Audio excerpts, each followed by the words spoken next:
On commence aujourd'hui cette actu du foot avec cette terrible nouvelle en provenance d'Espagne. Diogo Jota et son petit frère André Silva sont décédés dans un accident de voiture en Espagne.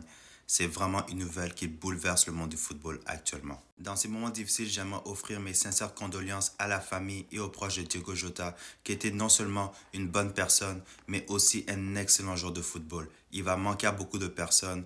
C'est vraiment triste qu'est-ce qui est arrivé. Donc repose en paix, Diogo Jota. Les joueurs de Chelsea ont observé une minute de silence avant la séance d'entraînement du jour en hommage à Diogo Jota. Donc très beau geste de la part des Blues qui montre la fraternité dans le monde du football. Prochaine nouvelle, Dortmund confirme le transfert de Jamie Gittens à Chelsea. Le montant du transfert est d'environ 65 millions d'euros. L'attaquant du Borussia Dortmund, Jamie Gittens, devrait rejoindre Chelsea.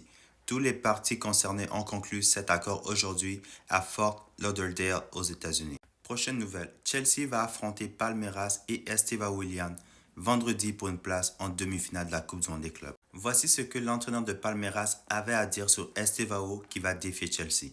Nous attendons de lui le meilleur de lui-même. Qu'il monte son maximum, qu'il attaque, défende et qu'il dise au revoir à nos supporters. Ça pourrait être le bon moment pour lui de dire au revoir dans un tel match. Esteva Willian a un test contre Chelsea. C'est Marc Cucurella. Si tu réussis à passer ce test-là, honnêtement, ta place est déjà prête à Chelsea.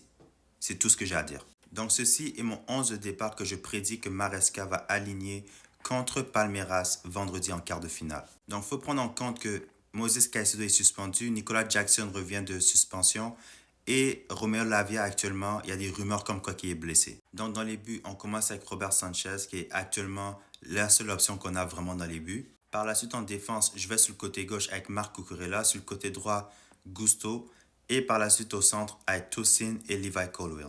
Par la suite, au milieu de terrain, je vais avec Enzo Fernandez et Reece James parce que Lavia, on ne sait pas s'il va être en santé. Caicedo, il est suspendu. Et on sait tous que Maresca va pas faire commencer Santos ou Essugo dans un match important comme ça. Et enfin en attaque, je garde toujours Pedro Neto sur le côté droit qui est clairement un des meilleurs joueurs de la compétition actuellement. En numéro 10, on y va avec Cole Palmer.